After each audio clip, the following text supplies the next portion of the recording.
నమస్తే, welcome to our channel.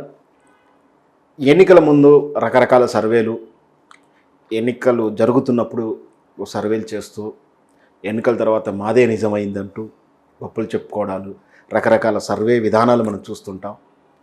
సాధ్యమైనంత వరకు మాదే కరెక్ట్ అయింది అనే వాళ్ళు చాలామంది ఉంటారు. ఈ ఎన్నికల ముందు ఈ సర్వేలన్నీ కామన్. అయితే ఇటీవల ఆంధ్రప్రదేశ్ ఎన్నికల దృష్ట్యా చేసిన సర్వే ఎలాంటి ఫలితాలు ఇవ్వబోతుంది, కాబోయే ముఖ్యమంత్రి ఎవరనే విధంగా సర్వే జరిగింది. దానికి ఇచ్చిన ఫలితాలు ఏంటి, ఎలా ఉన్నాయి, ఇవన్నీ విషయాలు కూడా ప్రముఖ విశ్లేషకుడు ఇమ్మడి రామారావు మనతో గారు ఉన్నారు. ఆయన అడిగి మరిన్ని వివరాలు తెలుసుకుందాం. నమస్కారం సార్. నమస్తే బాబు. సార్, ఆంధ్రప్రదేశ్లో ఎన్నికల వాతావరణం తెలంగాణ కానీ ఇంక ముందే వచ్చినట్టుగా ఉంది. ఎందుకంటే మనం చూస్తున్నాం రోజు ప్రచారాల్లో పవన్ కళ్యాణ్ గారి కానీ రకరకాలుగా ప్రతిరోజు విమర్శలు. సో అది కులాల వేసిగా వ్యక్తిగతంగా దూషణ పోతున్నా అవన్నీ ఒక ఎత్తు అయితే, నిజంగా అసలు ప్రజలు ఎటువైపు ఉన్నారని ఒక ఆసక్తికరమైన ప్రశ్న ఉంది అందరిలో. ఈ ప్రశ్నకు సమాధానంగా ఈ పోల్ స్ట్రాటజిక్ సర్వే వాళ్ళని ఒక సంస్థ వారు ఇటీవల ఒక సర్వే చేసినట్టు నిన్న వాటి ఫలితాలు వెల్లడించారు. వాటి గురించి మీ అభిప్రాయం తెలియజేయండి సార్.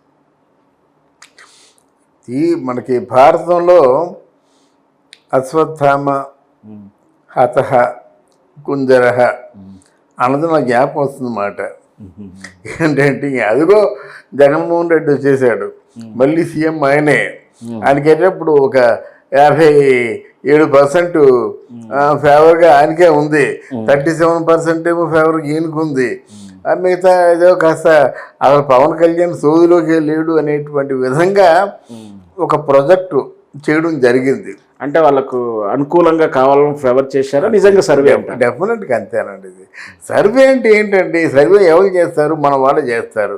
మన వాళ్ళు మన కోసం చేసేదాన్ని సర్వే అంటారు.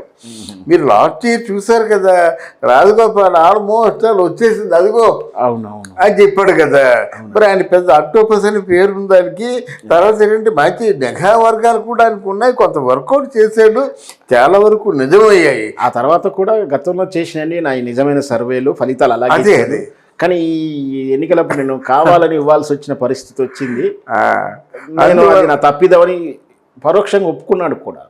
అవునవును, ఏది ఒప్పుకున్నాడు. సర్వేలు కరెక్ట్ కాదండి. సర్వేలు ఏంటంటే అది కేవలం మనకు అనుకూలంగా వస్తాయండి. ఎవరు చేసుకుంటే వాళ్ళకి అనుకూలంగా వస్తాయి. ఇప్పుడు మీరు నాకు కొన్ని కోట్లు ఖర్చు పెట్టి నా చేసి సర్వే చేయిస్తారు, మీకు అనుకూలంగా చెప్పకపోతే ఇంకోరికి ఎలాగా. ఇప్పుడు జగన్మోహన్ రెడ్డి ఎవరితో సర్వే చేయించారండి, వాళ్ళు అనుకూలంగా చెప్పకపోతే ఇప్పుడు తెలుగుదేశం పార్టీకు లేకపోతే జనసేన పార్టీకు అనుకూలంగా చెప్తే ఆయన ఒప్పుకుంటాడా? ఇప్పుడు ఇండియా టుడే ఉందండి, ఇది పెద్ద పెద్ద ప్యాకేజీలు ఉన్నాయి, మామూలు ప్యాకేజ్ కోట్ల కొద్ది విలువైన ప్యాకేజీలు ఉన్నాయన్నమాట. కనుక సర్వేలో మాత్రం మనం నమ్మకూడదండి. వాస్తవానికి నా అనుభవం కూడా చెప్తానండి. గతంలో అంటే ఇయర్ చెప్తే అందరికి అర్థమవుతుంది. ఒక పార్టీ తరఫున మా ఆఫీస్ ఏజెన్సీ నుంచి సర్వే కూడా చేయడం జరిగింది. వాస్తవ రిపోర్ట్ మాత్రం అది వ్యతిరేకంగా ఉంది ఆ పార్టీకి అని చెప్పడం జరిగింది. అయినప్పటికీ అది స్వీకరించినటువంటి సదరు పార్టీ వాళ్ళు చూసి బాధపడ్డారు. కానీ బయటికి మాత్రం మా పార్టీ గెలవబోతున్నట్టుగా విడుదల చేశారు. అవుట్పుట్ రిజల్ట్ మాత్రం ఫాల్స్, ఇన్పుట్ మాత్రం మా ఏజెన్సీ నమ్మబద్ధమైనటువంటి నిజాయితీ కలదు కాబట్టి నిజంగా ఇచ్చాం వాళ్ళు మాత్రం చెప్పుకున్నారు. అంటే ఇక్కడ ఏంటంటే ప్రజలను ఇన్ఫ్లుయెన్స్ చేయడానికి సర్వే ఫలితాలు ఈ విధంగా చేస్తుంటారా అనేది నా అభిప్రాయం. It's a sort of mind game అండి. ఒకటి మీకు జ్ఞాపకం ఉన్నట్టయితే అప్పుడు 2004 అనుకుంటా, ఆల్మోస్ట్ కాంగ్రెస్ పార్టీ గెలిచేస్తుంది అనుకుని అది సంవత్సరం కరెక్ట్గా నేను చెప్పలేకపోతున్నాను, కానీ కాంగ్రెస్ పార్టీ గెలిచేస్తుంది అనేటువంటి నమ్మకంతో ఒక పక్క ఎవరు బొత్స సత్యనారాయణ, మరో పక్క చనిపోయినాడు ఆయన జనార్దన్ రెడ్డి. వీళ్ళు సీఎం రేసులో ఉండమని వెళ్ళిపోయారు. అవునవును, వీళ్ళు బేరసారాలు కూడా చేసేసారు. కాబోయే సీఎం నేనే అని బొత్స అంటే, లేదు కాబోయే సీఎం నేనే, అధిష్టానం ఒప్పుకుందని చెప్పేసి జనార్దన్ రెడ్డి అన్నమాట. వీళ్ళిద్దరూ కాకుండా తెలుగుదేశం పార్టీ గెలిచింది. అప్పుడు అందరూ నిరాశ పడిపోయారు అన్నమాట. అలాగే మొన్న రాజగోపాల్ తాలూకు మాట ప్రకారంగానే అందులో లేకపోతే ముందస్తు ఎన్నికలకి వెళ్ళండి కదా చంద్రబాబు నాయుడు. వెళ్ళాడంటే కంప్లీట్గా నమ్మకం ఉంది. పైగా ఒక్కొక్క ఆడబిడ్డకి 25,000 రూపాయలు పసుపు కుంకుమ కోసం ఇచ్చారన్నమాట. ఇంకేముంది, ఎక్కడ చూసినా మన పేరే అనుకుంటున్నారు. బట్ అలాగ అనుకోవడం తప్పు లేదు, కానీ జనం తీర్పు వేరేగా ఉంటుందండి. అంటే ఈ రోజుల ఆలోచన సరళి మారింది కదా. ఆలోచన సరళి మారింది. అయితే 100 అయినా 106 అయినప్పుడు కూడా ఈరోజు ఏమైందంటే ప్రజల్లో వ్యతిరేకత వచ్చింది. ఇప్పుడు ఉన్నటువంటి ప్రస్తుతం ఉన్న సిచ్యుయేషన్లో ప్రస్తుత ప్రభుత్వం మీద ప్రజల్లో వ్యతిరేకత వచ్చింది. వ్యతిరేకత రాకపోయినట్టయితే ఇంత దౌర్జన్యంగా మాట్లాడవలసిన అవసరం లేదు, ఇంత రెచ్చిపోవలసిన అవసరం లేదు. మీరు పరీక్షా పత్రాల్లో 100కి 100 మార్కులు మీకు వచ్చాయండి. 100కి 100 మార్కులు వస్తే ఏమిటి మీ స్పందన ఏమిటంటే, పరీక్ష పత్రం అంతా బాగానే ఆన్సర్ చేశాను, ఇఫ్ ఐఎమ్ రైట్ నేను పాస్ అవ్వచ్చు అంటాడు మామూలుగా. కొంతమంది ఉన్నారు చూసారా, వాళ్ళు చీల్చి చెండాడడం, ఈజీ పేపర్ని దంచేసా, కుట్టేసా, నరికేసా అంటారు అన్నమాట. వాళ్ళకి అసలు ఏం రాదు అది. అందువల్ల ఇది కేవలం వీళ్ళు మైండ్ గేమ్ ఆడడానికి, మిగతా పార్టీలు ఏమో దెబ్బతీయడానికి, తర్వాత ఏంటంటే ప్రజల్లో ఒక విధమైనటువంటి ఒక డిసప్పాయింట్మెంట్ అన్నమాట. కొంతమంది ఏమనుకుంటారు, ఎంత మనం చంద్రబాబు నాయుడుకి వేసినా గెలిచేది మరి అక్కడ జగన్మోహన్ రెడ్డి కదా, అదేదో ఊట ఆయనకే వేసేద్దాం, గెలిచేవాడికి వేస్తే మంచిది కదా. గెలవని వాడికి ఏమో మనం వేసి చంద్రబాబు నాయుడుకి వేసాము, ఓడిపోయాడు, మనం ఏం ఓడుతాం, అనలేం కదా అని ఇట్లాంటి మైండ్ గేములతో వాళ్ళు డిప్రెస్ అయిపోయేందుకు వీలుగా ఉండేలాగా ప్రయత్నం చేశారు. అందులో ఒక ప్రయత్నం ఇది. అందుకని ఎట్టి పరిస్థితుల్లో YCP party until and unless ఏదో బీజేపీ పార్టీతో పొత్తు కలిసి బీజేపీ పార్టీ వాళ్ళ తాలూకు అనుగ్రహాన్ని పొంది, లేదు మీ ఎంపీలందరినీ మాకు ఇవ్వండి, మేము ఏదో మొత్తానికి మీకు చేసే హెల్ప్ ఏదైనా ఉంటే చేస్తాం అని చెప్తే అప్పుడు ఆలోచించవచ్చు. ఎందుకంటే ఇప్పుడు బీజేపీ పార్టీ వాడు వైసీపీ పార్టీ వాళ్ళకి ఇస్తున్నటువంటి ఫండ్స్ ఉధృత చూస్తుంటే వరదల్లా ఇస్తున్నారు ఫండ్స్. మళ్ళీ 493 కోట్ల రూపాయలు శాంక్షన్ అయిపోయింది. అంటే ఒప్పందం ఉంది అంటారు. డెఫినెట్గా ఉందో లేదో తాడి చెట్టు కింద కూర్చొని పాలు తాగుతున్నానండి నేను. ఏమనుకుంటారో వాళ్ళ ఇష్టం. సార్, నిన్నటి సర్వే రిపోర్ట్ల ప్రకారం ఆసక్తికరమైన అంశం ఏంటంటే, చంద్రబాబు నాయుడు ముఖ్యమంత్రి, జగన్మోహన్ రెడ్డి ముఖ్యమంత్రి ఓటింగ్ శాతం గుర్తి రెండు కలుపుకుంటుంటే అధికంగా మాత్రం జగన్మోహన్ రెడ్డికి 57%, చంద్రబాబు నాయుడు ఇవన్నీ కలుపుకుంటే 93 అవుతుంది. అంటే ఆసక్తికరంగా ఏంటంటే 7% మాత్రమే ఇంకో వ్యక్తికి ఇచ్చారు. దాంట్లో పవన్ కళ్యాణ్ గారి పర్సంటేజ్ ఏంటో క్లారిటీ లేదు. అంటే 7%లో కనీసం 5% కూడా పవన్ కళ్యాణ్ ముఖ్యమంత్రిగా చూడాలనుకుంటలేరా? ఎందుకంటే ప్రజల్లో ఇప్పుడు ఆయన చూస్తాం, మనం ఏదైనా యాత్ర చేస్తే లక్షలాది మంది వస్తున్నారు. సార్, మరి అక్కడ పవన్ కళ్యాణ్ ముఖ్యమంత్రికి ఇష్టపడట్లేరా?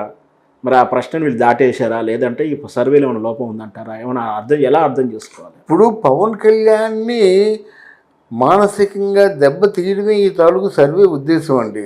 అంటే పవన్ కళ్యాణ్ సోదులోకి వెళ్ళాడండి అని చెప్పుకుంటారు కదా జనాలు. ఇప్పుడు అదే ప్రశ్న ఇస్తే ఆ ప్రశ్న వస్తానికి అవకాశం ఇచ్చింది. అది పవన్ కళ్యాణ్ నాకేమి తెలిసింది పరిపాలన అని అంటారు జనాలు. ఇదే జనాలు ఏమంటారంటే, ఇప్పుడు చంద్రబాబు నాయుడు అంటే పరిపాలించాడు, విజనరీ, మరి ఎంతవరకు పరిపాలిస్తారో మనకు తెలుసు.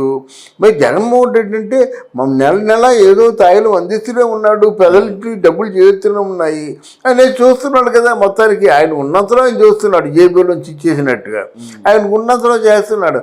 ఈ పవన్ కళ్యాణ్ ఏం చేస్తారంటే, ఆయనకి అది ఓ అంటే నా రాదు, ఏమి రాదు, పూర్తిగా గట్టిపోజు కింద పనిచేస్తారన్నమాట. దేనికి పని చేయడు అని ప్రజల చేత అనిపించడం కోసం చేసే ప్రయత్నం ఇది. ఓ పక్క ప్రశాంత్ కిషోర్ చెప్పాడు కదా, నీ సిట్టింగ్ ఎమ్మెల్యేలో ఒక ఆల్మోస్ట్ 70 మంది ఎన్క్యాబుల్ అయ్యా బాబు, వాళ్ళు తీసే అని చెప్పాడు కదా. అంటే ప్రశాంత్ కిషోర్ కంటే మంచి రిజల్ట్ ఇచ్చే సర్వే ఉన్నారా?